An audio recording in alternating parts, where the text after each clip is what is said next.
I just want to say from the bottom of my heart, I'd like to take this chance to apologize to absolutely nobody.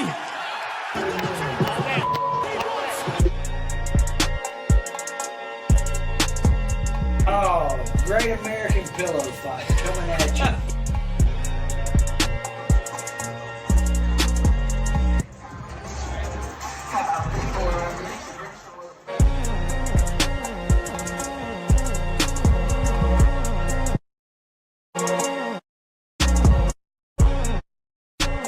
Take me out. Somebody just turned the go switch on these suckers and people are moving a lot faster. Something's going on and I ain't ready.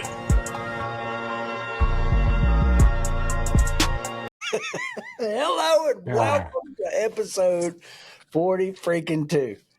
We're at 42. I can't believe I put up 41 other times with you two morons. Mike Pearson, JD Liles. Episode 42 coming at you right now. Hey, this is week number 1 of the 2025 college football season. Let's go, baby. We are here. Big game this weekend. You see the marquee matchup, the Clemson Tigers and the LSU Tigers, and in Death Valley, but just in Clemson, South Carolina.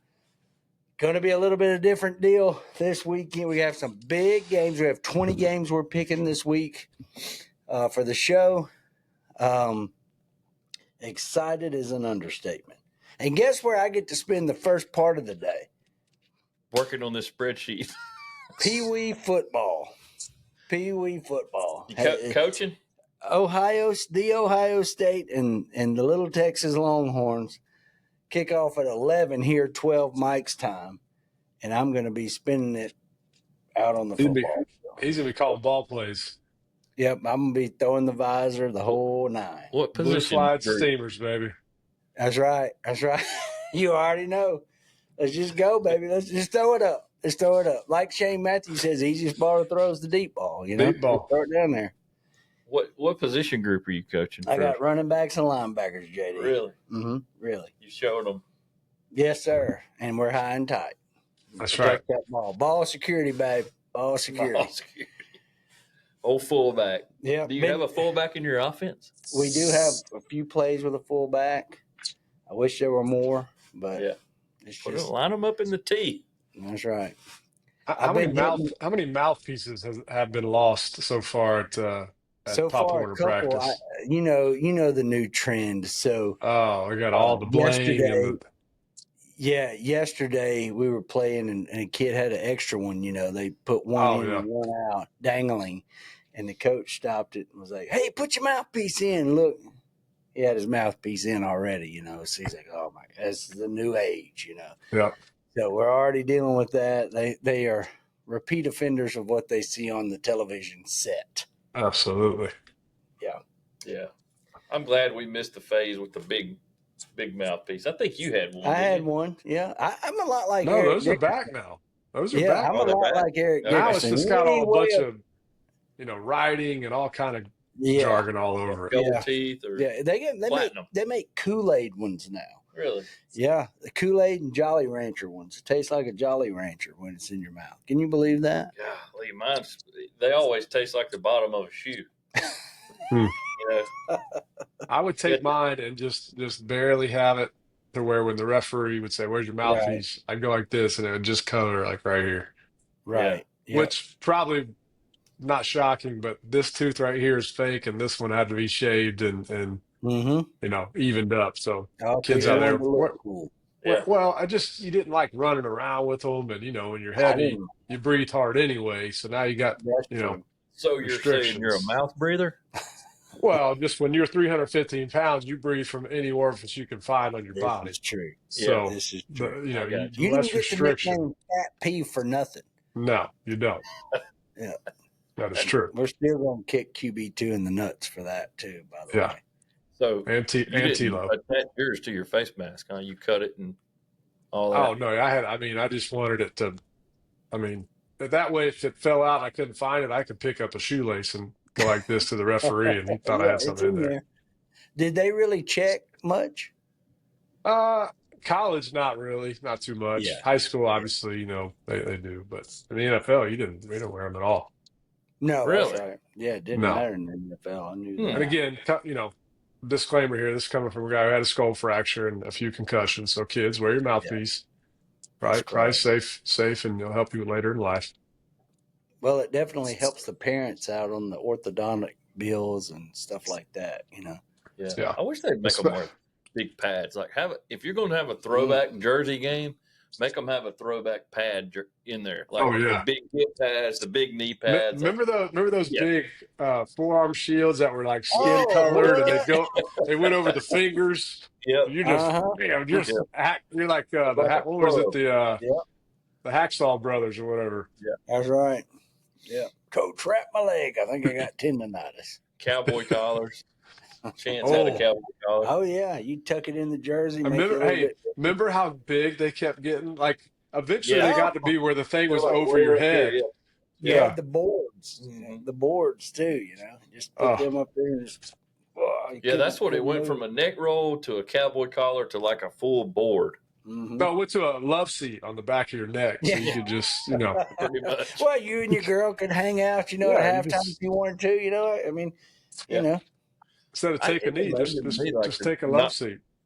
Yeah, they don't have knee pads, and it's like they're so small. They're like this big, and they barely even cover your kneecap. They're wearing shimmel shorts now. I mean, it's up here, shorts and shimmels. Yeah, and what I do? Down. What I do like now is on those thigh boards they have now. They have different, either the LSU emblem or the number. Mm-hmm. Yeah, so that's kind of slick. I kind of like that. Mm-hmm. Yeah. I'm the same. But I'm going to protect my knees and stuff at all times. I mean, I don't get that. Like, you're just open. Well, I still think even maybe a running back, but that knee pad's not – it ain't doing much, trust me. No. If you take a good shot to the knee, it hurts. I mean, and especially more on the inside versus straight on, it ain't gonna help. Yeah.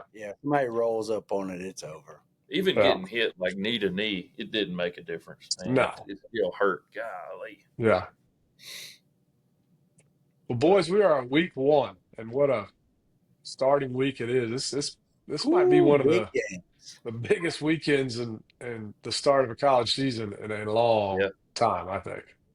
I think so, too. I think so, too, and I also think this is probably going to be one of the last years you see this, with the SEC going to 9 regular season games, 9 conference games. Most of the teams aren't going to schedule these big out-of-conference games. Like, why would you, I mean, you're going through a gauntlet anyway, and most of the time, a lot of these week 1 games are just scheduled to boost their resume a little bit in case they do have a loss or two. But how do they get out? I mean, as far as I can recall or that I know, I mean, these games are set. Seems like at least 3, 4, 5 years in advance. So how are they going to unwind? Those games are already set. Like we're playing Notre Dame now. It's in the end of the year or middle of the year, but in 2030, I think is the game that we play them up there. So how do you peel off a LSU versus Clemson game 1 if it's set for 3 years from now? I don't know. Can you? I don't know. I mean, I'm sure they can pay to get out of it. They can. Yeah. Who was it that paid to get out of one like a couple of years ago? It was somebody. I don't know if it was somebody LSU was playing. Oh, it was USC was trying to get out of the game with LSU last year in Las Vegas. Were they Remember really? that whole Aren't they glad they did? Well, I bet LSU wished that would have happened. We should have just let them out. We should have paid them. Yeah. Crazy. But, I don't know. I mean, as far as that, like, that's cool, man. I mean, y'all are going to Notre Dame. Even though that's 5 years from now, I mean, I think that's a trip you got to make. You got to figure out how you're going to go. My brother and I were already talking about going, and a buddy of ours, I think this was last year, I may have already told this joke, but I said, Kevin, you going to go to the game with us? He's like, I can't. I'm probably getting my oil changed that weekend. I'm not going to be able to make it. So, but yeah, I mean, that's one of those football college meccas that you got to go to that. And all my Florida State buddies have raved about, their home and home series they've had with Notre Dame and that trip and how special it is to go up there. They'll make sure the grass is that high too up there. Oh, sure. Kind of wet, slow us down a little bit. Yeah. guaranteed. Is that a new shirt you got on? No, it's just. Yeah. I mean, I've had It's it got for a September couple weeks, 13th. Yeah. Okay, yes, new It's the shirt. schedule this year for our home. Okay, cool. No free advertising. Yeah, no free ads, Fleetwood. However, I did hear from him this week. He watched last week, episode 41. Great job, guys. Thanks for calling me out. He's gonna get called out again. The senator will probably Every be episode. a weekly, and he'll probably make a cameo. We gotta have a just cameo. saying. Yeah. Especially when he runs for mayor of Gainesville or whatever, maybe city council, whatever he's He's gonna. legislator all the way. Oh, he's yeah. going to be a lawmaker. Senator. Yeah, for senator. sure. Yeah. I mean, He he can't have a name. A man that grew up on the shipyards of a shipping company and made his way through Clemson and now to Gainesville. What a guy. Yeah. What I a hate guy. to hurt his feelings this week. I need to text him. Oh well, you probably I forget won't. he's He's a a Clemson Gator. guy. He's a Gator through and through, though. I Yeah, mean, he's gonna say, JD, I'm not really worried about the Clemson Tigers anymore. I'm a Florida Gator. That's what he's going to tell you, JD. He's going to start it with JD. Yeah. He will address you, just like any senator should Yeah, do. That's right. Yeah, that's right. He knows who his constituents are. That's correct. Yeah. Thank you, Fleet. Appreciate all the support. Well, what did we do about last week? Gosh. Let's talk about that. It had to be bad. Who Who got the Iowa State-Kansas State game right? You did. Not me. Congratulations. That's probably the only one I won. I Yeah. I'd have to go got back and look. half of it right on points and whatever else it was. Maybe just the points. The line is all I spread? got. Yeah, but I whiffed on K-State. And did you see the where's the The quarterback? knocked Avery out Johnson? drag out fight between the kid's dad and Yes. Well, Dad getting drugged what out happened? there. I thought that was just a parody kind of at first. I was Oh, it's like somebody his dad said and his that. brother, right? Yes. Brother were they and fighting dad just about? fight, bubbling and doubling. You know what I mean? But what Throw was down, the baby. fight about? I guess brother. Did one of them not get bratwurst versus It had to be something like that. somebody Like, got a Reuben versus corned beef hat? What's the deal? He brought him a Guinness instead of a Heineken. Yeah. Yeah. I don't know. Well, it was ugly. I mean, he had him on the ground, and I heard some bystander go, "Ooh, his eye's already swollen." So I'm sure Dad walked around with a puff the rest of the So night. the son hit the dad. I didn't see it. Yeah, I only saw like the end of it when they were just tussling. No, they were on the field? On the asphalt. ground. No, Yeah. after the game. Holy crap! The son looked like he was trying to drown his dad's face in that puddle of That's water what they were I said. fighting. There was a little puddle in I'm dust, serious. and he had it. And he was trying to just. Yeah. I mean, poor Dad. You raise these little bastards, and then they do that kind of stuff. I'd love to somehow get. That ran through his head at least once. He's like, this little bastard. We need to put. Hey, this is a plug. Dave Portnoy, try to get a hold of those two and get them on your show. Yes. And I mean, just hash it out and be like Jerry Springer style shit. Yeah, exactly. Yeah, God rest. I'm with you on that. And poor Avery Johnson probably, he's probably like, geez, guys, he's the most embarrassed guy in the Little Apple in Manhattan, Kansas. He's over there he's fucking. I can't even take a snap this week. Yeah. We went NC-17 on that clip there, boys. Thanks to Chance. Yeah. There we go. Way to make it family friendly there, Chance. It was UGGIN. Oh, okay. Okay. Mike, well, JD, how do you feel about the game one and where's your head at? Where's your don't give anything away for later. No, I'm just saying, just overall, we don't want score, we don't want pick them, but just, you've had a rough go in the last 5 openers. Haven't won one, I guess, since 2019. Is that correct? Correct. And that was the last year y'all won a natty. Yep. So just give us a, inside track of a mind of an LSU faithful. And we talked a little bit last week of, is this the make or break, kind of how set the tone for your season? Like where are you guys at from that respect? you know, I kind of think it has to. I mean, I'll listen to some podcasts on the way. I mean, I think we watched, who was that we listened to? Dusty and Danny this morning. Mm-hmm. They had some differing opinions about who needed the game more. My opinion, is LSU because they've lost 5 in a row. Clemson made the playoffs last year, so to me, it's a tone setter. Yeah. I mean, you come out and you win game 1, and it's a whole different outlook. You lose game 1, you got Florida staring down the barrel on game 3. Like they said, you lose 2 or 3, you're in trouble. Yeah. And you lose 2 in the first month. If you lose 2 out of 3, that conversation we had last week, Mike, we're having a whole different conversation about your boy Brian Kelly. Okay, we'll call it the Napier conversation that we were having last year. I'm just going to say, I hope to God that doesn't happen because I don't know. I'm just not I'm not ready to fire the coach and pay him the buyout and buy somebody. Hire somebody. Who the hell are you going to get? Like Nick Saban. Well, you're right.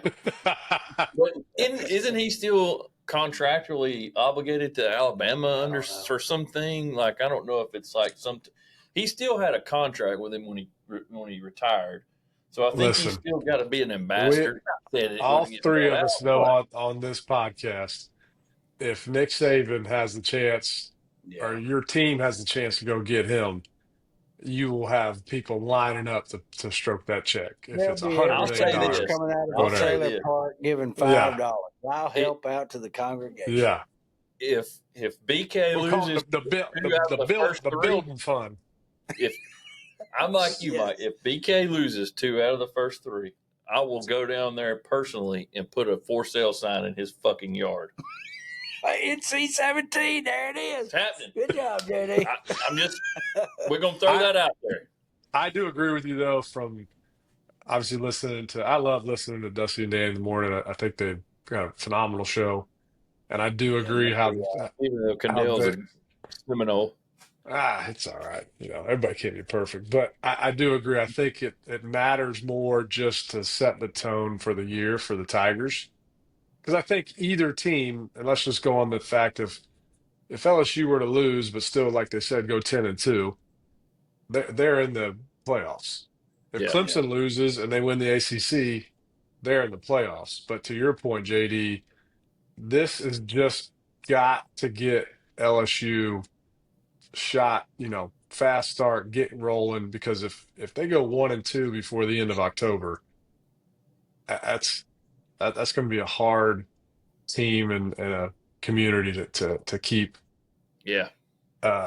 hopeful, with the prospect of running the table from that point forward to get into the playoffs.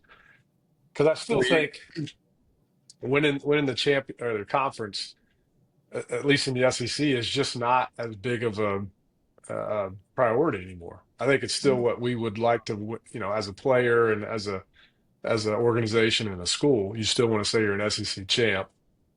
But nowadays, you might be better off getting the off week and getting healthy and going into the playoffs with some fresh legs and a different opponent than you're used to. I mean, you look at that from the standpoint of like Tennessee last year. Tennessee, if they would have somehow slipped by Ohio State, they turn around and play who was it the next week? Oregon? If they would have beat Ohio State, I think. So not that they didn't have, a hard road, but Ohio State made it look easy. So if Tennessee would have been what we thought they were, they wouldn't have had to play an SEC team at all. Mm-hmm. Right. So I kind of think you're right, Mike. It seems like now, what's the purpose in having the conference championship game other than money? Mm-hmm. If you're going to, you could potentially not have that game, not have a team with another loss and get 4 teams in. Yeah. Well, as important as it was in 1992 and Roy Kramer and that great group of guys saw the future, it's now kind of reverting back to where this could potentially hurt SEC teams. Because think about it. Let's say if we have a 9-2 LSU team play a 10-2 South Carolina team.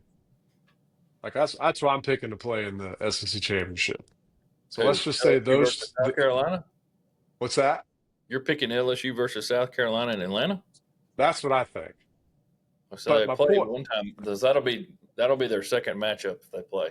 Yeah, but my point, like, and even to that factor, you've got two teams that are both 9-2 or whatever the record, but they both have 2 losses. One beats the other, and then even to add to the intrigue, what you just said, the team that loses the SEC game beat that team prior in the year. And you're going to tell me that one of those teams is going to go to the playoffs and the other team's going to sit at home and watch? Yeah, I don't know. That's where this championship game now, like you just said, maybe it's not what we want it to be. Let's go back to week 0. The question was posed to JD. If y'all don't make the playoffs, is Brian Kelly still safe? If he loses 2 out of 3 in the first month, but y'all lose another one somewhere down the road, and you don't make the playoffs, are you still good with BK? No. Okay. No, he's out. No. Yeah, I don't blame him. I agree with that. I think you can lose the first game on this roster. Okay. Yeah. I think you can lose the first game and still get to the playoffs. I do think that. I agree with that. But you're going to have to go, if they run the table 6-2 in conference. Yeah. And hope 2 teams go 7-1 and you don't make Atlanta. Correct. Yeah. I mean, and then you slip in at number 12. I mean, hopefully. A 3-loss team can make it. They what did Bama lose 3 last year? They lost to Vanderbilt. They didn't make it. Yeah, I know, but they were on the verge. I mean, they were on that. They were there. South Carolina, same as South Carolina. I mean, South Carolina, they beat the ACC champ and got left out. I beat you to it, Mike. Yeah, I beat you to it. I know how in love with the Beamer you are in South Carolina. So oh, he loves Beamer. I had to beat him to the. I just think he's got something rolling, guys, and that QB is legit. Not. I'm telling you, he does not. Oh Lord, here we go. Regression. It's just like I told Chance. It's just like I told Chance this morning. It's the same as Matt. What's his name? Campbell. Matt Berry picking the dark horse of the Auburn quarterback. Oh yeah, that. Jackson Arnold didn't show me anything last year for him to be a dark horse Heisman contender. I'm sorry, like it just did. Well, come on, man. What they've done. This is what media has done. The national media. They take a guy like Cade Klubnik. They take a guy like that and they go, well, shit, he's been there a couple years. He's our Heisman guy because he has experience. Man, just shut up and just let this thing play out. We don't need to know who's a Heisman runner right now, who's a contender. Let it all play out. Let's look at it at the end of the year. I hope it's a running back or a receiver. Hell, I hope it's a defensive tackle that wins it. So tired of that. Or last year's, DB/wide receiver. Well, I took the ball and I took my ball and my Jade Barron helmet and went home. Why is it that every time we go that route, you have to turn around and I'm not. I wasn't referring to anything, pal. Because I love Jade Barron and the backbone. We have a backbone like a saw log on the executive council. And when we stood by it, Jade Barron, the best cornerback in college football, and he won it. Beat Travis Hunter. It's okay. Travis just living in the past. Mike, is Travis Hunter going to start for your team? Your team? The Fighting Shot. Is he going to start at DB? Or is he going to play wide receiver? I think if I'm being honest, I think they start them at both just to get some buzz. Honestly, I would. Will be 4 weeks. I would. I just get some buzz. But do I know where he's going to be a better fit or no? Because I think preseason is always kind of that. I think they ride with him at corner and go with that. And give him a few formations and plays, decoys, if nothing else, and let him get in there. Did you tell Mike what I bought him this weekend? I don't think I What remember. I sent you Saturday? The football. Look, I've had Dane Bramage, JD. yeah, exactly. That's why I called y'all Tom and Jerry's kids today. What I sent you? The Brian Kelly football. Oh, yeah. Mike, Yeah. I bought you a signed LSU football Sure from did. Brian Kelly. Oh, I'd love to have Big that. Dane Yep, Brian I bought going it. up right by number 71. Wag That's that right. I finger, put baby. Hey, you know what? I'll punch a hole in that drywall and stick Look. it right in there. I love it. Yes. I went online today trying to find an LSU letterhead, a football letterhead from somebody. Maybe they posted on the internet. I was going to take it and I was going to Photoshop it and put, I heard you don't like me, blah, blah, blah, and write a deal in there and say, you know, Coach Brian Kelly, thanks, Mike. And I was going to send it to you in the mail with that football. You know, I don't remember who I was watching or if it was Rick Neuheisel and that crew in the kind of the 9 o'clock hour, but they were making fun of when Brian Kelly tried to do the fake accent. Oh, yeah. And then some guy looked up where he was born and raised, and it was somewhere up in Connecticut or New Hampshire, which just made the lore and the story even better.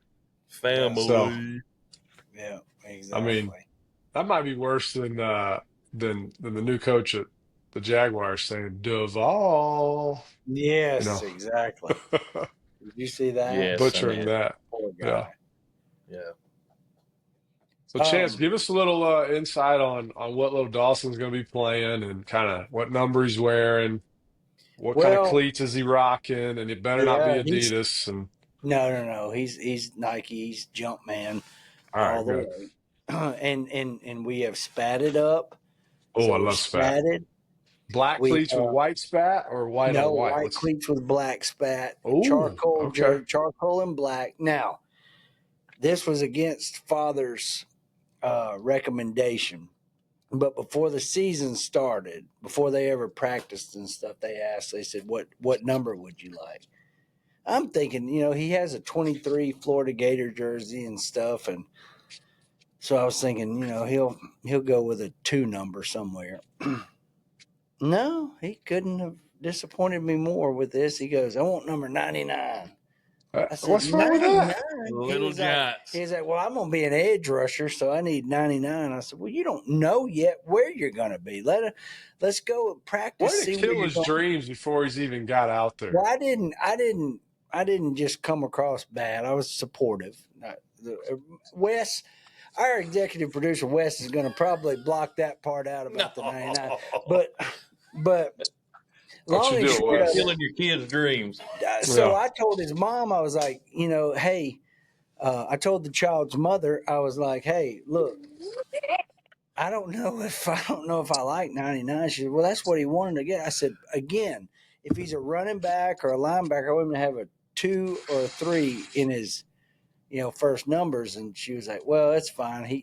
I said, well, okay, I'll support it if he wants to do it. So, and I say that to say this, guys. Last night they passed the jerseys out, and he gets 99. He's walking over there to me. He goes, Dad, I think I messed up. I was like, what happened, buddy? And I was thinking, he says, I don't think I want to be 99. I said, well, we're pipe committed at this point, son. You're learning about gambling. You gambled on a number, and now you're learning about gambling. Now, so you're stuck with it. So he goes to the coach. He goes, hey, Coach Key. He goes, yeah. He goes, he said, do you have any extra numbers in that bag? Maybe 00. Yeah, and he was like, yeah, I think I got some. And Dawson said, well, I think I want one. He goes, well, Ray, he said, Ray didn't get I think Ray's got one of them you want. And so I saw it. And I was like, all right, Dawson, you can get rid of 99. And it was number 38. He goes, Dad, nobody's ever been number 38 that was any good.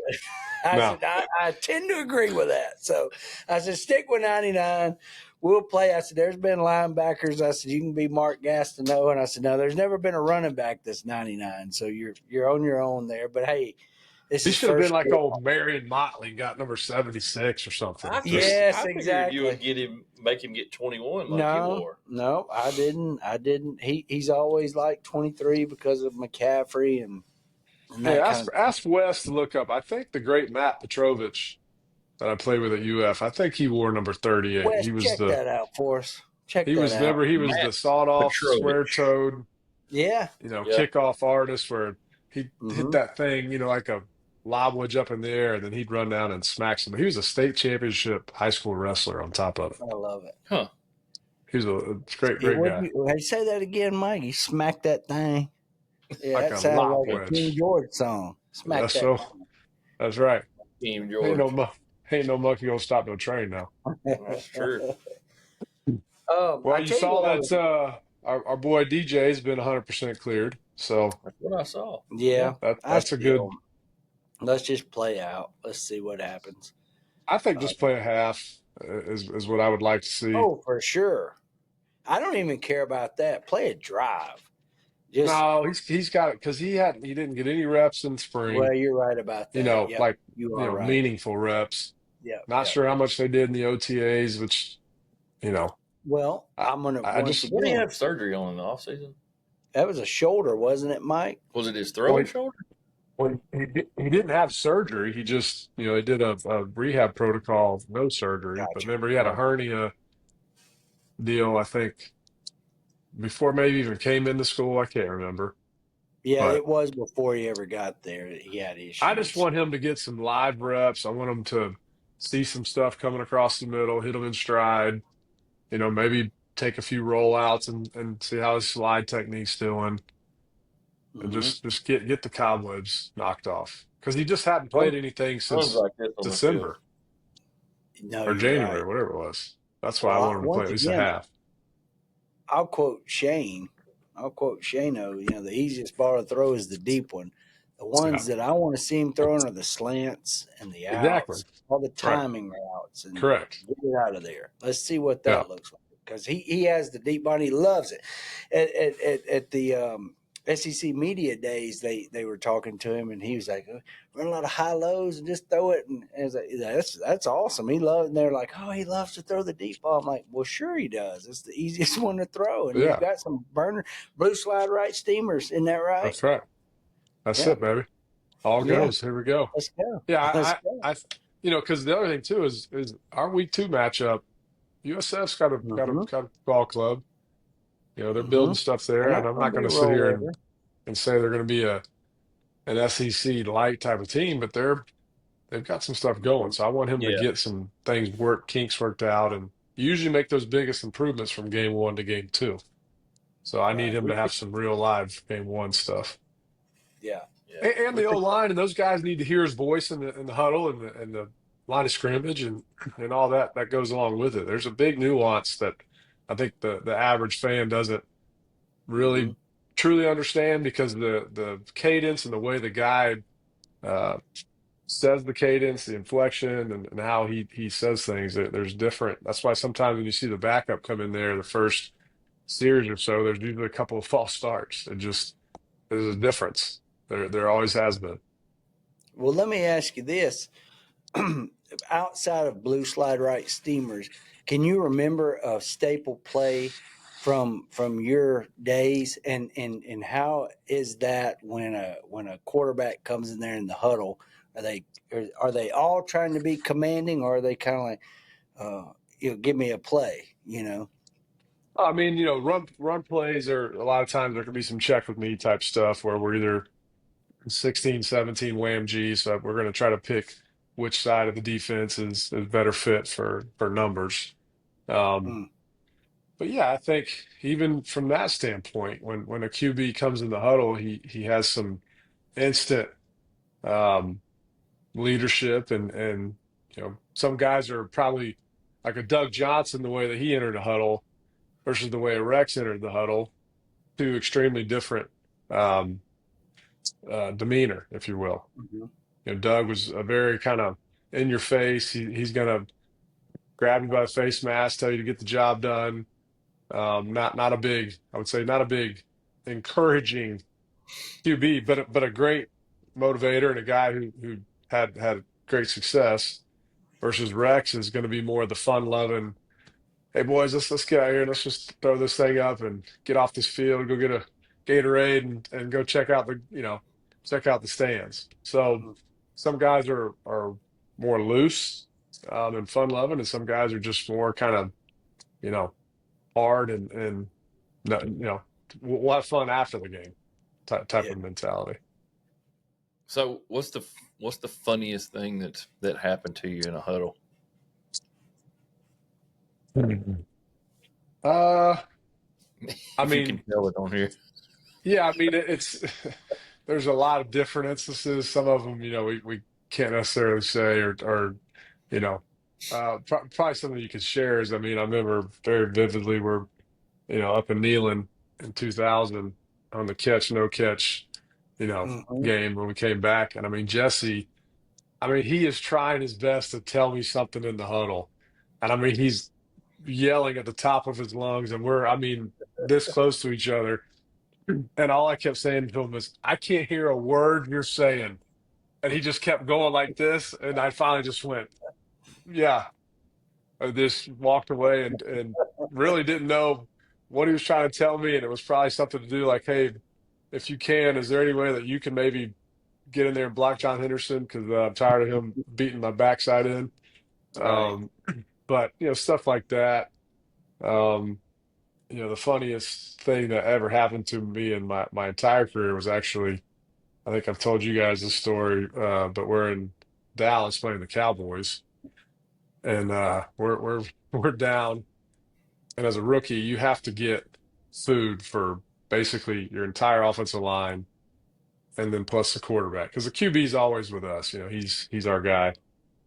So long story short, you kind of go in spurts of, well, they always want to get double Whoppers with cheese and bacon, or they want 80 buckets of fried chicken. Whatever they tell you to get, you got to get. Well, this particular game, they switched it up, and I've got fried chicken. So I get on the plane, and Brunel's like, I didn't say I wanted fried chicken. Where's my Whopper?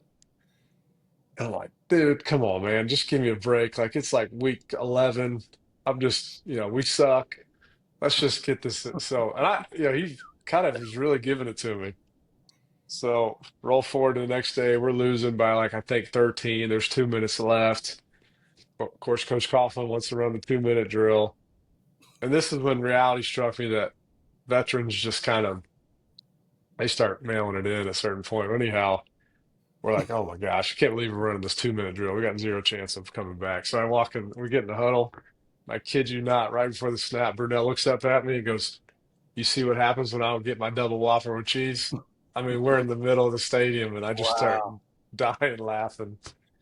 So that's the funniest, I mean, that I can remember. We just, went out there, and I think we did score a touchdown, and we didn't get the onside kick, and that was the end of the game. So Something I've always been curious about, and you can obviously point to this. So in Spurrier's offense and then in Coughlin's offense, because I want to know how it changes as we go. JD and I had a different numbering system, and I loved it. But what was the numbering system with Stevie and then with Uncle Tom? So typically college, at least from my experience, there wasn't as much numbering system as there were, there were words for protection, versus in the pros, it was a lot of numbers. So, for instance, blue slide steamers that we always joke around with. Well, blue slide was the protection for the offensive line. And then steamers obviously were the routes and things like that. Versus in the pros, you might have 65 or, jet right 65, X post, Z slash, whatever.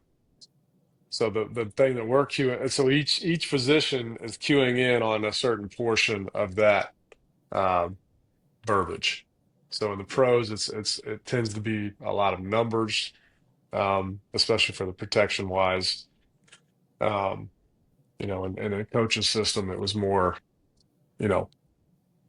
groups of words. So I think both of them have some similarities, but then the length of the play or the verbiage was definitely bigger in the NFL. as I far as, always imagine that. Now, that's the part of the game that I absolutely love, or the play calls, Yeah. the way it is, and then how much it's changed now in college more than anything. How it's, for lack of better words, dumbed down. oh yeah, Um, it's like one word yeah, and then blue go. 21. Well, Yeah. and you couldn't get any more dumbed down than we had it. Like Yeah. I Trust me, write I'm 28 hour. Like you know that old saying, I'm coaching a bunch of the dumbest smart kids I know? Well, yeah. that's Yeah. probably what a lot of coaches are dealing with, because there's time when you're just scratching your head and said, I just told you slide right. I don't know how else to tell you to which way to go, but for some reason you wanted to go left. Don't know how I can help you other than maybe we'll get you tested tomorrow and see if you're dyslexic. I don't know. Well, I was reading something today, and I sent y'all. Actually, a good friend Jason Hatcher that just hit us up here. No free ads. Yeah, no free ads, Jason. I read something today from Kirby Smart, and this is where he was on college football. I just want to be able to have a freshman come in and not make more than a senior, and I'd like for other sports to be able to still survive. We're on the brink of probably 1 to 2 years away from a lot of schools cutting sports. He's right. That leads me to something, Mike, you and I have talked about, and I'm not going to disclose anything at this point, but it was brought up about a program and where we are with the landscape of everything and paying and all that. And if you took down that one program, what would happen? And they said, well, your other sports are going to go intramural that don't make money. I mean, you may have one that breaks even, you may have one that makes money, but your other ones are going to go intramural or go away. And that's essentially what Kirby is saying. And that is wow. Because imagine John David has worked his whole life to play golf and has gotten good at golf and can earn a scholarship. There are no scholarships. We don't have a program anymore. So imagine that. Well, football is the bell cow. And I think that for most athletic departments, I mean, you're looking at a revenue that's unbelievably high. And for years, it not only propped up the other programs, but it propped up the school. I think LSU used to give the athletic department gave the school like 20 million, 30 million a year. I don't remember how much it was, but I mean, that was to pay professors and stuff like that. Well, the state, had quit funding some of that. And so whenever they got the new athletic director, he's like, no, we're not giving y'all that money. So I think what he's saying is too, you're not only a couple of years away from some of those being cut, but you're taken away from them by having to pay so much to the players. Not necessarily that, I don't know how the revenue share is going to be different than NIL. I hope it's different because it's going to make it, proportional. But, I don't necessarily think that he's trying to say that we're a couple years away from it all being going away. But like you said, you take away football from one program, whoever you want to say, it is going to affect all the other ones because that's the bell cow, and it is across all of them. I mean, maybe Duke. There might be a couple. That came to my mind. UConn, Duke, some of those that make more money in basketball, but it's very few and far between. Well, what about the instances like reverse of remember when UAB got rid of the football program? Yeah. Because that was, running in the red and they kept all the others. So I think there's going to be instances where schools will make a collective decision of, hey, are we better served to get rid of football because it's not making us money or it's driving such a big portion of our budget and we're not producing a good product, and you can fill in the blank on what type of team, but let's just use UAB just because we saw kind of how it happened. I mean, they're going to have to make decisions like that where some schools will, decide, hey, you know what, we're better served to keep our more Olympic, maybe traditional sports, however you want to term it, and have football basically make a decision separate from the athletic department. I think that's where the level set's going to occur because, to JD's point, universities that are state-driven universities are still going to offer the things they have traditionally, and they're going to make a business decision. And that's where the whole, does private equity start getting involved with the athletic departments, and how do they get involved? And I think that's where this paradigm shift will occur. Don't know when and don't have an exact answer to it, but point being is it's going to go that path because there are such extreme dollars that can be had and made from college football alone. I mean, these billion-dollar TV rights at Fox and ABC, ESPN. I mean, I don't know what the latest was of the renewal for the SEC rights, but I know it was north of 10 billion. I mean, that's just crazy numbers, and those numbers are only going to continue to get bigger because the advertising, paying the players now, maybe to Coach's point, to Kirby's point at Georgia.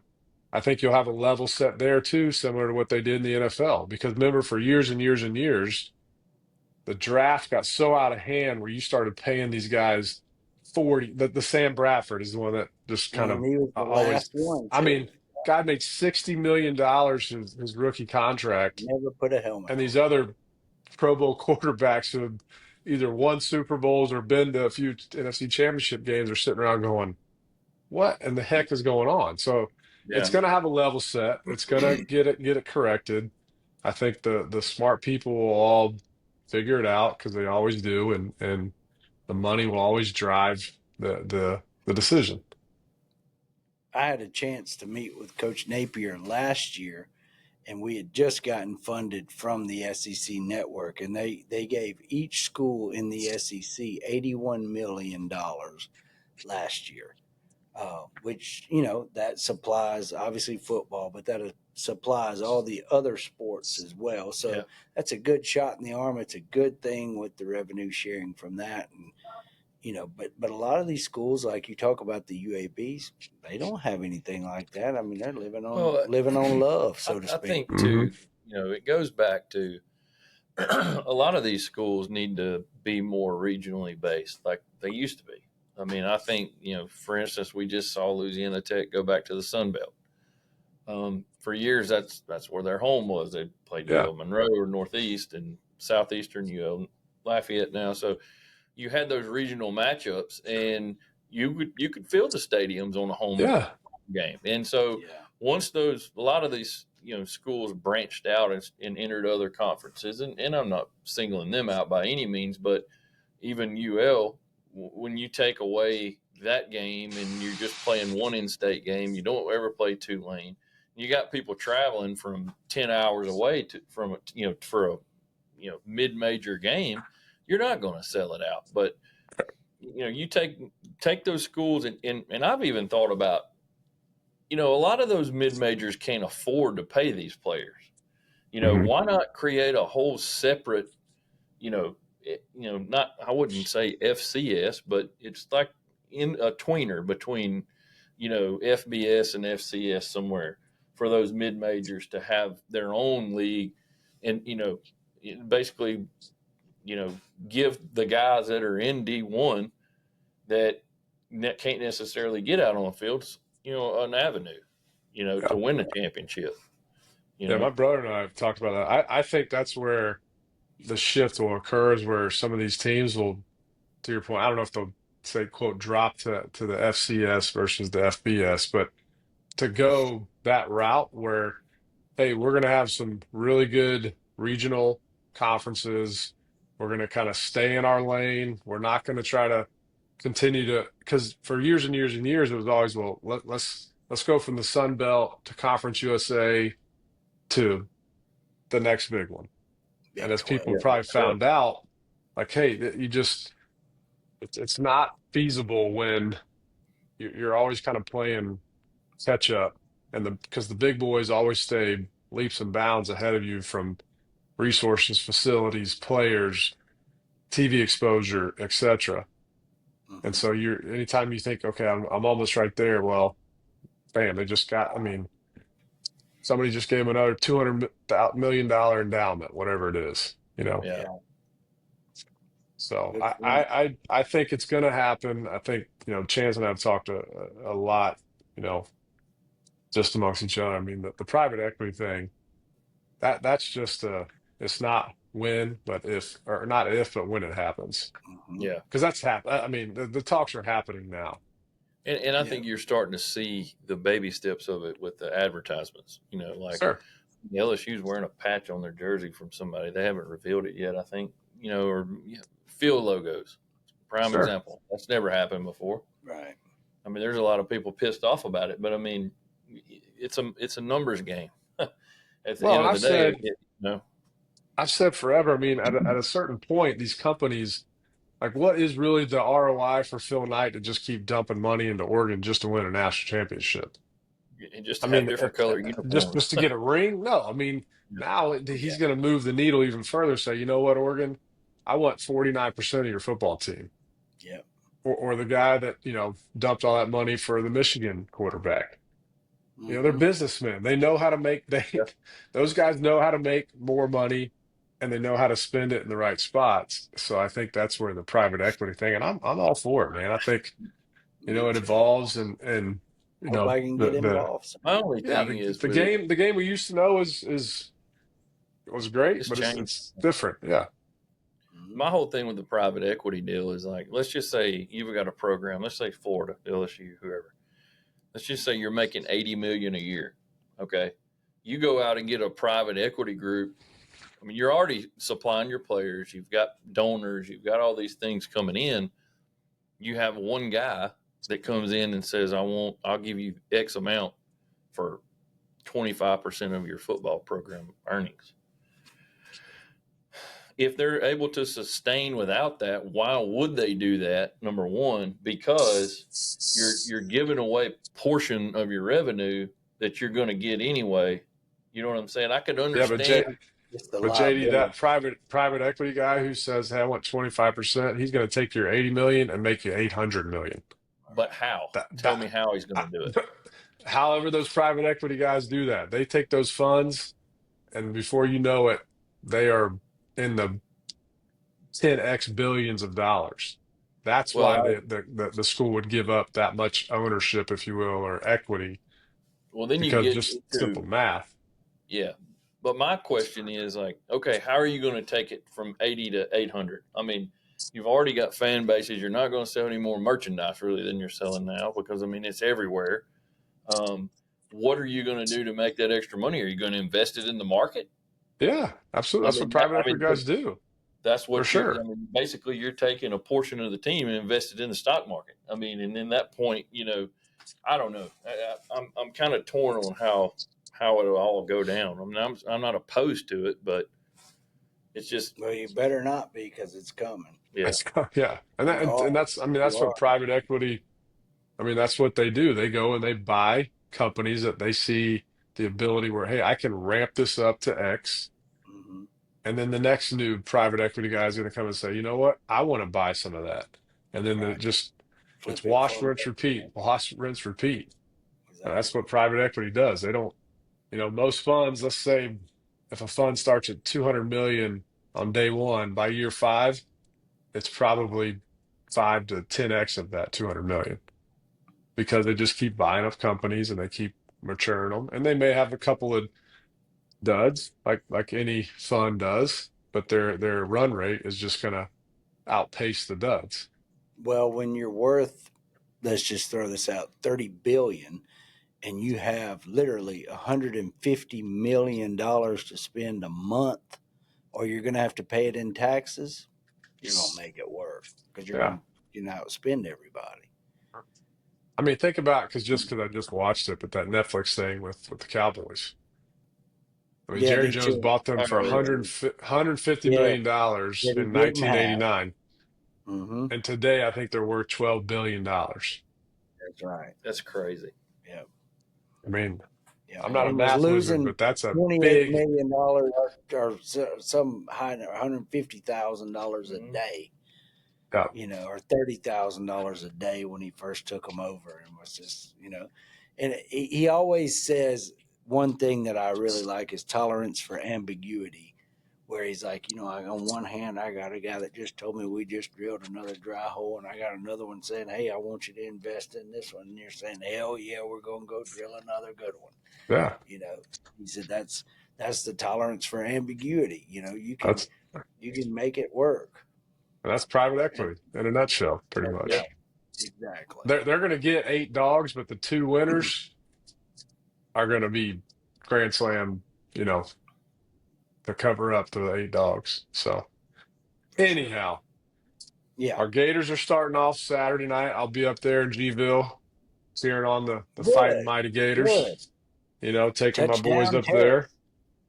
My Good. oldest, that's why tonight people might be noticing my West Point Black Knights hat. My oldest, he is a freshman plebe up there, and they play the mighty Charlatans, maybe I think is They do. the They do. mascot for them. So we've got Mm-hmm. some good football, and I can't wait to get up to Gainesville to see the swamp rocking and rolling. It's gonna Opening be night's fun. always a fun one, no matter Call me. who we're Call me playing. when you're going into the fourth quarter. Hey, baby. Well, I'll be honest. If we're up big, I'll be right after Yeah, Tom Petty. trucking I'll be on hitting up. the road just to get Mhm. back home and listen to it on the way back. But it's gonna be fun, man. I think night games in the swamp are always good. Opening kickoff's always a good one. Place Good. will be busting, and Wasn't last year. yeah, No, yeah. I Last mean, year was a little tough start. the Yeah. funnest part last year was, I think, the pregame. Yeah. Dude, Well, there plus were it was some pissed what did it off 12? Was it fans 12 or after 1 o'clock Woo. start too? I mean, it's hot Yeah, as you. yeah. It was hot as miserable. blue blazes, so to that. speak. How did I not see Mike at that game? Because we were in the terrace and you were down below. That's right. I had a Yeah. single You were seat. in gym pop. You were in I was gym in pop. Gin Pop, yeah. Yeah. Forget about that. Hey, let's go into our games. Week number 1. Get these picks in there.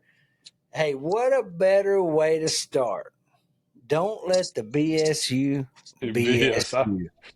I made my pick. Michael. I on purpose wrote BSU.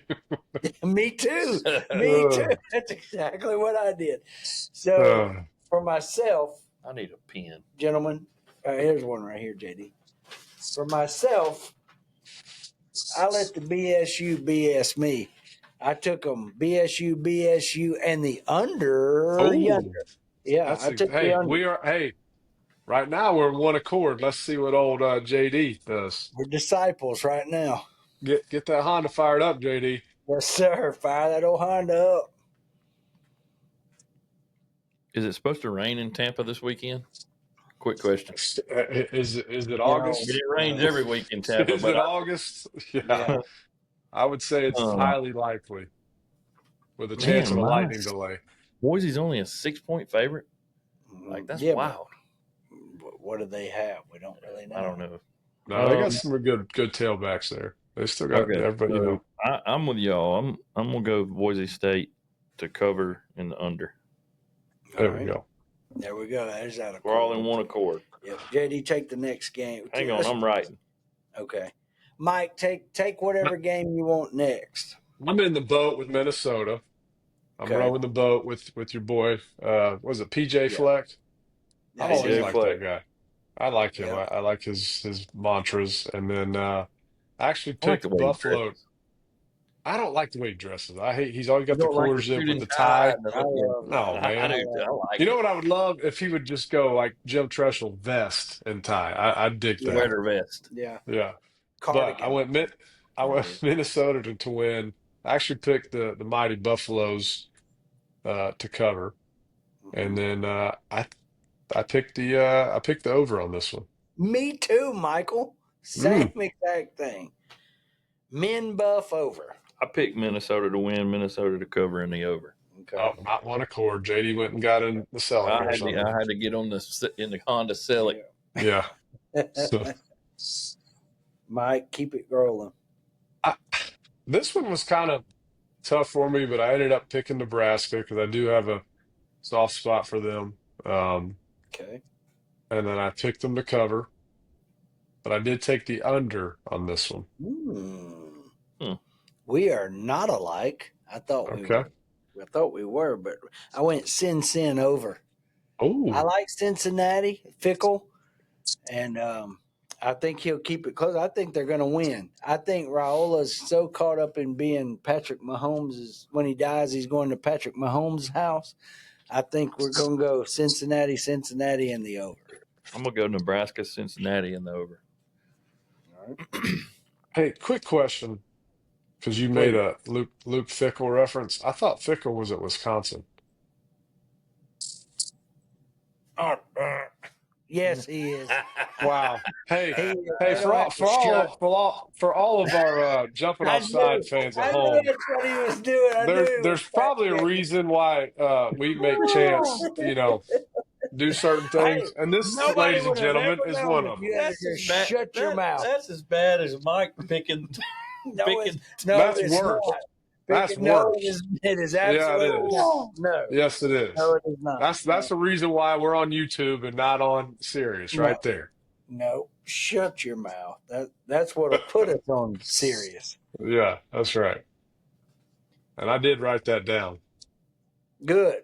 I'm glad. Good. Chance made the ass of himself on August the 20, whatever, Chance, 7th. Wes, delete that out of this episode, please. Because speaking of, hey, as we segue, look what the very next game is, the pick. So, Chance, why don't you take this one, pal? Whiskey over, babe. Whiskey heavy on the gas. That's what I picked. Fickle, Luke, like I told y'all before, Luke Fickle over there at Wisconsin. Just He's going Wisconsin, all yeah. the way. I went whiskey, Miami, Ohio, and I took the over. Okay.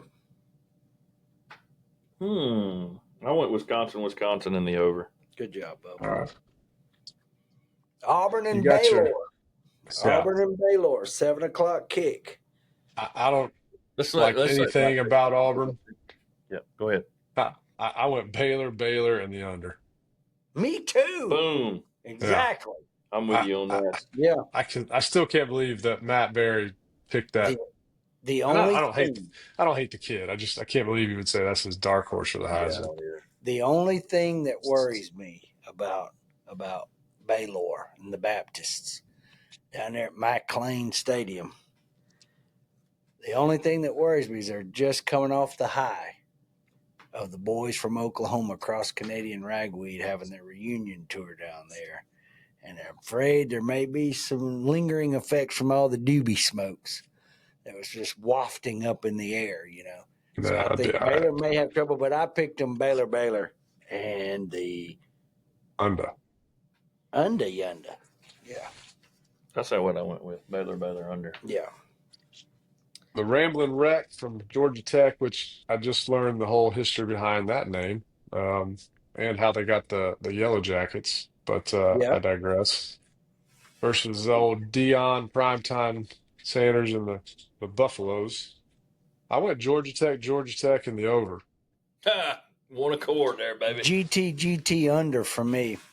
Okay. I took the under because I don't feel like Colorado is going to put up the points. No. To match that. I don't think they have much. So, plus Dion's going to be running to the Flying Bee rental portalet over there on the sideline. Yeah, God bless him for bringing awareness to it, but sometimes he gives a little TMI on his press conference on everything that's going on. Couldn't agree more. Man, if anybody could get the word out and get people to, men of our age to start getting checked out, good for him for carrying that banner. He's a good dude. And I did. I think I ordered another pair of his blenders, so Me I like too. Dion. I just think they're going to struggle this year because they lost a lot with Shador and the Heisman Trophy winner Hunter. Yeah, Heisman winner. Well, Bama, Florida State. Then, okay, Bama, Florida State. Who needs this game more? Oof. Before we get into our picks, who needs the game more, Bama or Florida State? Totally. Well, here's what I heard the best way to, or at least in my opinion, was the best way to put it. Bama needs to win more. Florida State just needs to look or be competitive more. Because if Florida That State wins, obviously it's huge for them, but yeah. they need to not be run out of the gym like so many games last year. So, Well, that I, line's 2 touchdowns, so it could be yeah, worse. I picked Alabama to win, the semis to cover, and then I Mm, took the over actually. mm. JD. I think that's a huge spread. I think Florida State covers that all day. I took Bama to win, Bama to cover in the over. I think Ryan Grubb's coming from, with him, DeBoer. I think that Florida State sucks. Yeah, I but mean, you got to start new QB.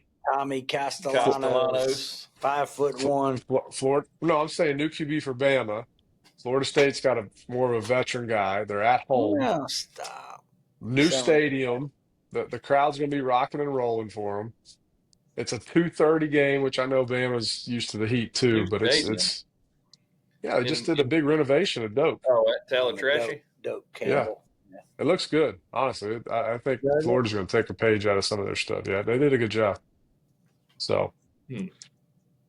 then we got the old. This is my upset special of the week right here, fellas. Ooh. Oh, And this okay. might go a little bit of my, who do I hate more, Tennessee or Florida State? It might be Right. Tennessee for some obvious reasons, but I picked Cuse and the under. Give me Okay. the I men. I just felt like Tennessee would win the ball game, but I felt like Syracuse is one of those that's they're gonna keep it close enough to cover, and I took the over. I feel like there will be a pile of points on this, but who knows? I'm Yeah. picking Tennessee, Syracuse, in the under. LSU's transfer quarterback Ricky Collins got beat out for the starter at Syracuse, so I forget who it is that's going to be their starter, but he. And I just like that head coach at Interesting. Cuse. Yeah, I do too. Yeah. All right, you got your Mississippi State Bulldogs versus the Southern Miss for the Eagles, right? Golden Golden Eagles. Eagles. Brett Favre's alma mater. Mm-hmm. I picked the Mighty Bulldogs to win. I picked the Eagles to cover, and I picked the over. Okay. We almost had that right. It was Mississippi State for me and the Fighting John Simons to cover and the under. That's So what I Mississippi did. State, So Miss, and the under. All right. John was a coach, their friend of the show. He's running backs coach at Southern Miss. Hmm. All right, We got next our game up. We got our TCU Horny Frogs, Mm-hmm. and What did we say? you say it because I ain't sure where you're going. Sonny Dykes got the Horn Frogs Hey. over there in Fort Worth. Hey, JD, how many times did Chase say Bull Dyke last week on the show? Sonny the Bulldyke. Nope, didn't say it today though. I left him alone. Yep. And Labor Day special too, boys. Labor That's Day right. special. All right, make So your this is pick. this is my second upset special, and Come only on. just because I think the college football world would love it if the GOAT of the NFL could somehow bring these UNC boys back to prominence. So I went UNC, and the under. We couldn't be further apart. Listen, this is the total. I'm rolling the dice, trying to hit, snake eyes on purpose. I'm playing the no pass line. There you go. I like it. Well, I'm taking the field bet here. Yeah. I actually, this is a game I struggled with big time on picking, but I did take TCU for some reason. I'm thinking Sonny's going to have the guys with more experience in college. He has he's got the same quarterback coming back. He's got a pretty good bunch. Plus, there's a kid from up there in Benton that's left tackle, Witten Van Noy. He's He's on the team. I like him. TCU, I got Unk to cover, and I took the over. I do think they're going to score some points. I know TCU will. They don't stop many people anyway. So I just have a feeling Belichick's going to play his normal ball, good defense, special teams, Oh and yeah. grind it out for a field goal win. That's what I'm we'll going see. with. We'll see. I picked UNC in the under. Okay. What? You went with me? Yeah. That's Atta quiet. boy. That's quiet. Look at you. We're Look at you. We're filling that accord up. We're gonna let Chance sit in his fancy Escalade where he can't look at what we're watching on the Hulu on the passenger That's side. right. Y'all have got That's me right. taped off. I'm driving somehow. All right, so we got the Toledo Rockets versus the Marky Stoops Kentucky Wildcats. I think And what's Kentucky. his name? What's his name? what's his name? We got a 7th-year senior starting. What's his name? Yep. Heisman Dark Horse. Yeah, that's right. According to some. I'm going Kentucky in the over. Give me bluegrass. Give me the bluegrass. And give me Toledo to cover in the under.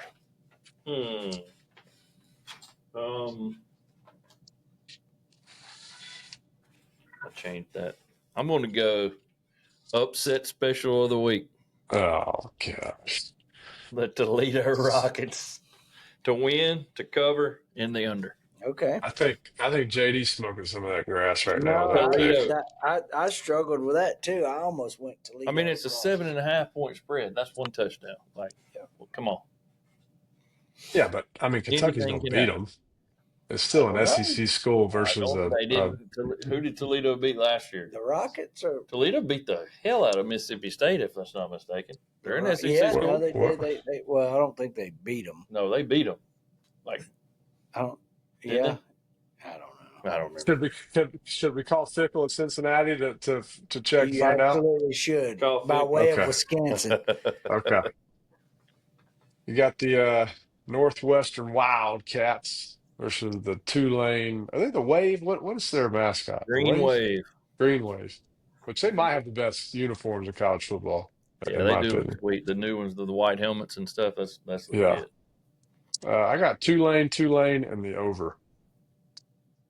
Mike, let's we're filling that accord up, son. Tulane, Northwestern, What a loser. and the under.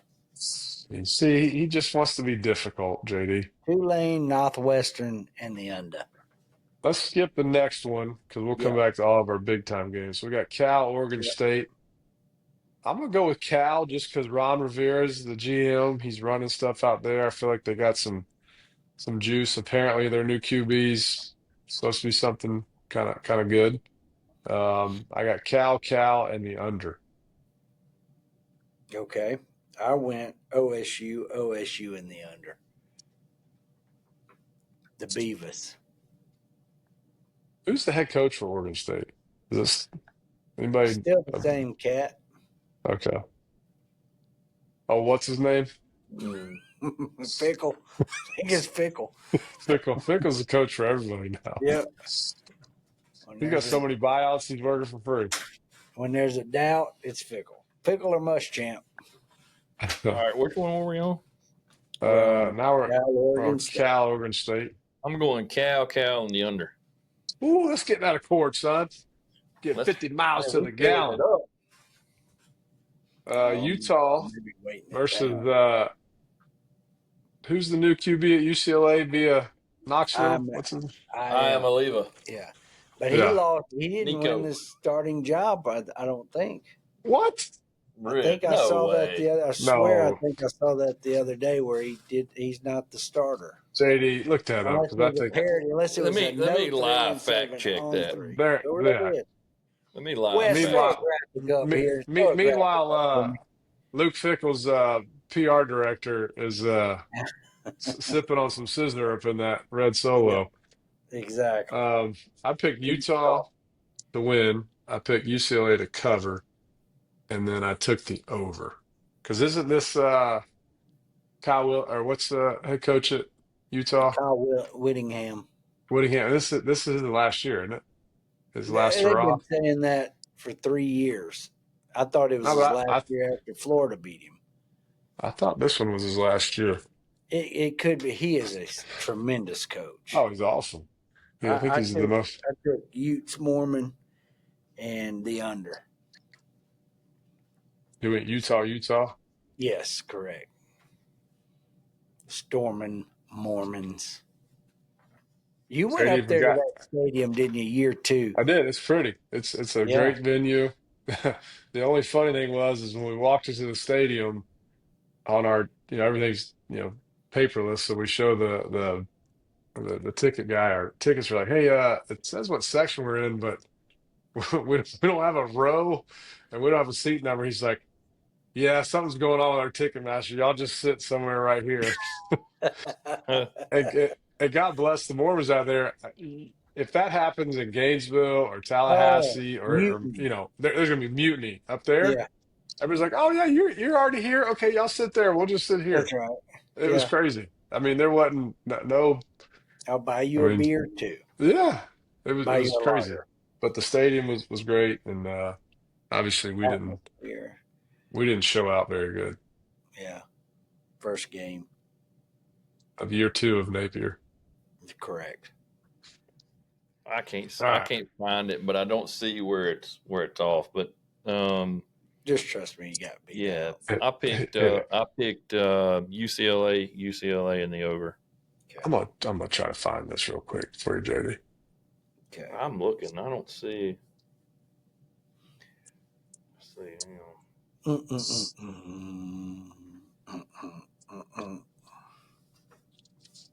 UCLA Meanwhile, Wes has already found it and has the graphic up.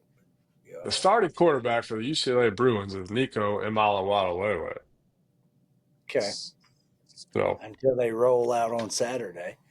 Okay, Chance. That's enough out of you, Tiger. Yeah, it's got him starting. Okay. Yeah. Well, it must have been a parody account. I saw that. Yeah. I got one barring injury. Yeah. Oh, he must have been playing for Luke Fickle at Cincinnati. Yeah. Yeah. All right. So we got VTech versus South Kakalaka. You guys know who I'm going with. SCSC and the over. Give me some more Beamer ball. SCSC hit the brake on the under for me. Oh, yep. I'm on that over train too, Mike. We're in that Accord. Man, we're loading that Accord up. All right, so let's go with go back up. Let's go Notre Dame, Miami. Okay. Mm-hmm. I don't know if this is an upset or not, but I'm going Miami in the over. I don't think the Golden Domers are ready for the heat. I don't think they're going to, do well in that environment. I think our boy Cristobal is he's going to have a good O-line like he always does. Mm-hmm. I got Miami running the show. I didn't talk to QB2. That's who I picked. I didn't talk to QB2 about this. Miami. I just think over. Notre Dame over for me. You got JD, the cap. JD, I feel like you and I got something special going on this season, son. Nah, I'm telling you, like we're in that Honda. We're fixing to make that thing a four door. Now, these last two we might not, but I know we have. You'd be surprised. Let's go. Okay. Let's go. Texas, OSU. Heavy as y'all got. In honor of JD, we'll say the LSU game. But Texas, OSU at the shoe. I'm going OSU, and the over. I think Arch Manning. Arch Manning gets a dose of reality. Yeah, I'm not going for the kid. That 11 o'clock kick, 12 o'clock Eastern, they're not showing up. Agreed. I picked the under just because I think that both of them are going to have really good defenses, but I think that OSU covers that too. Well, but I think the wide receiver for LSU, and I just still can't remember his name. He's about to bust the top off of that. Smith. Oh my Lord! Yeah. How awesome is that, dude? That kid is the real deal. All the Smiths. Mm-hmm. Okay, well, last game. I'll let JD take the lead on this one. Yep. Unless you want to be the cleanup guy, your choice. I'm gonna be the cleanup guy. I'm gonna let you. We've done it like this the whole time. Go, Mike. I kind of already showed my hand earlier in the show. I think if we're just going to go on statistics, there is no way that LSU can lose 6 in a row to start the year.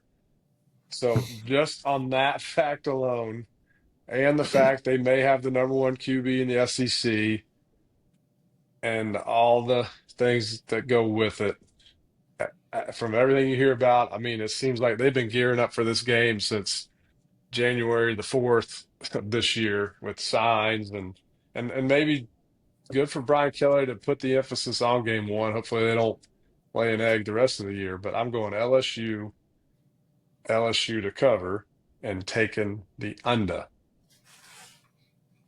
Are we in one accord? Is that what You're you're in one accord, Mike. Well, let me tell you about myself here.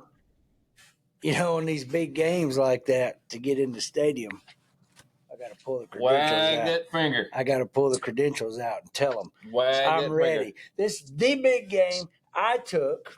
I'll just tell you who I took. Hold that tiger, son. LSU, and the over on the gas all the way. The credentials are out. We're in the stadium, going to the suite, babe. Hey, hate to you do just it to couldn't my take the under? South You couldn't Carolina take people. the under? You just No, couldn't take I the went, under, I could you? went over. LSU to the over. I gotta believe that Cade Klubnik is going to score some points, but Nussmeier's going to be throwing it all over the yard. He's Now, got see, some weapons.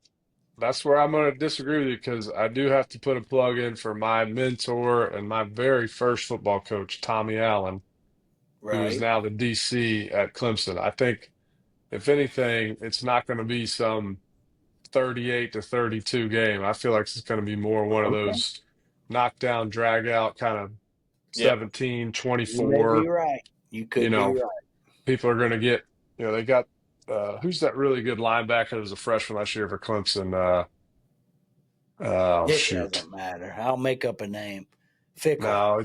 No, he was like the number one defensive guy, linebacker, just a Mr. Everything, kind of like a poor man's Bosworth. But I think that Gotcha. kid's going to come out and just be blitzing all We'll over the see. place. But I think it's going to be a great game. I do too. You may But be right. I may be crazy. I'm still liking it on the over. And then I struggled with picking that because of Kyle Williams and that D line at LSU. And like you say, Tommy Allen there at Clemson. So we'll see what happens. I just had to be different. I had a sneaking suspicion y'all were going with the under yonder. So Yeah.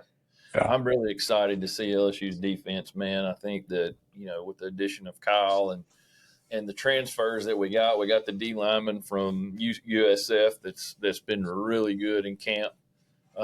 We got Pyburn from Florida, we got Peyton from Florida State, and then the guys that were there, Gabe Rilliford and some of the others, and the Weeks brothers, and getting Harold Perkins back, man. That's that. And they're moving him more to where they played him as a freshman, kind of that star linebacker position.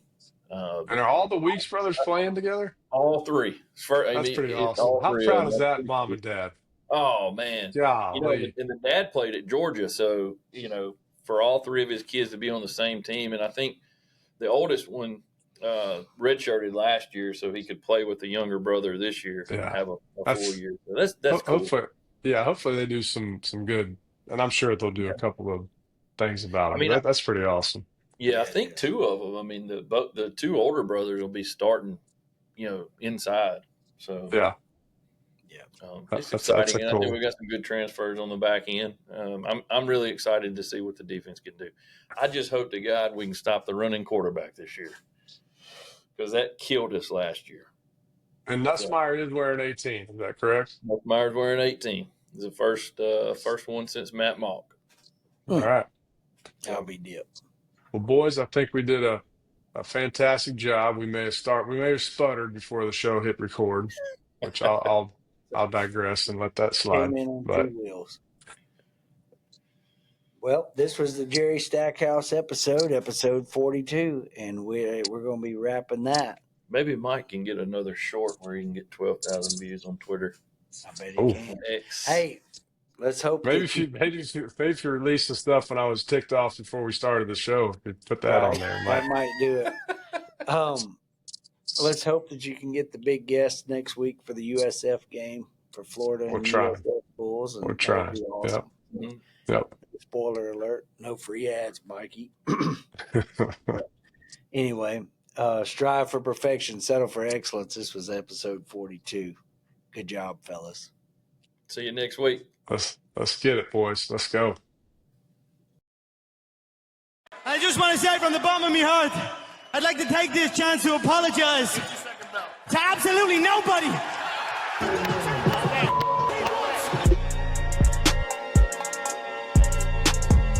Oh, Great American Pillow Fight coming at you.